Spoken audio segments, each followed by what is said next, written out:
Hello everyone, আসসালামু আলাইকুম। আশা করি সবাই অনেক অনেক অনেক বেশি ভালো আছেন। আলহামদুলিল্লাহ, আমিও খুব ভালো আছি।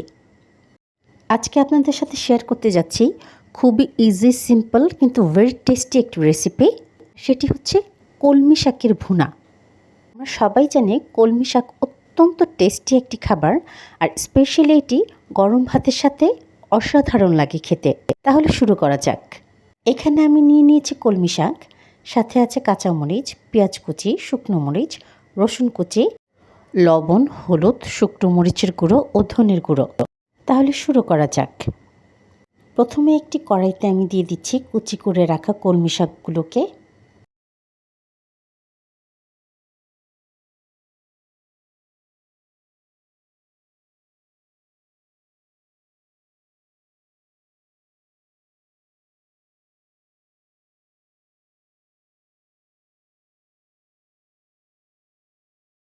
শাকগুলোকে একটু নেড়ে দিচ্ছে।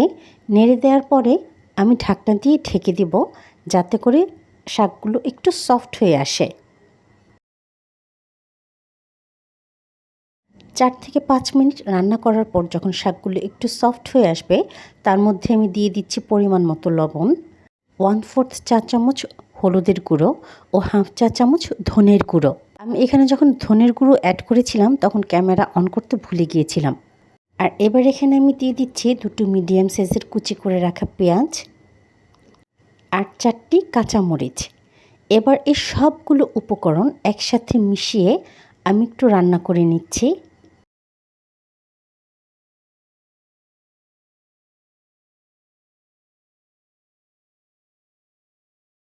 Please to subscribe my channel and press the bell icon.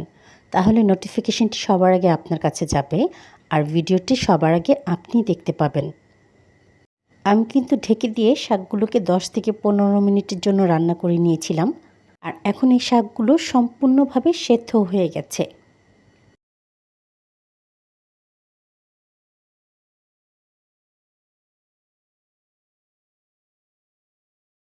Please to subscribe, like, comment, share more and more. তাতে করে আমি অনেক বেশি মোটিভেট হয়ে যাই এবং ভিডিও বানানোর আগ্রহটা অনেক বেশি বেড়ে যায়।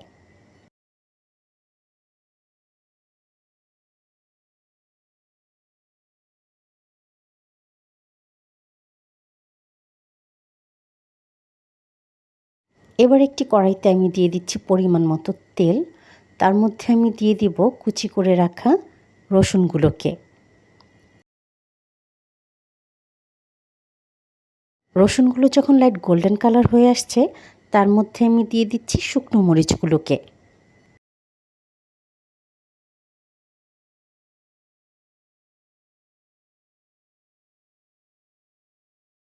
আর এবার আমি শাকের মধ্যে এই বাগারটি দিয়ে দিচ্ছি।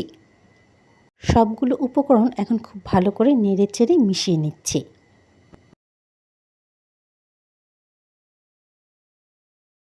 Please to subscribe my channel and press the bell icon.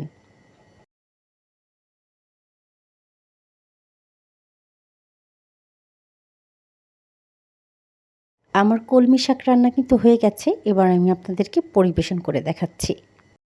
দেখতেই পাচ্ছেন কি ভীষণ সুন্দর লাগছে। আর আলহামদুলিল্লাহ, এর টেস্ট হচ্ছে অসাধারণ। আর গরম ভাতের সাথে কিছু বলার অপেক্ষাই রাখছে না। আপনারা একবারের জন্য হলেও আমার এই সিম্পল রেসিপিটিকে বাসায় ট্রাই করে দেখবেন। যদি আপনাদের আমার এই ভিডিওটি ভালো লেগে থাকে তাহলে সাবস্ক্রাইব করে দিবেন আমার ইউটিউব চ্যানেলটিকে, ফলো করে দিবেন আমার ফেসবুক পেজ ও ইনস্টাগ্রাম আইডি তিন্নাস কিচেন। সবাইকে অনেক ধন্যবাদ।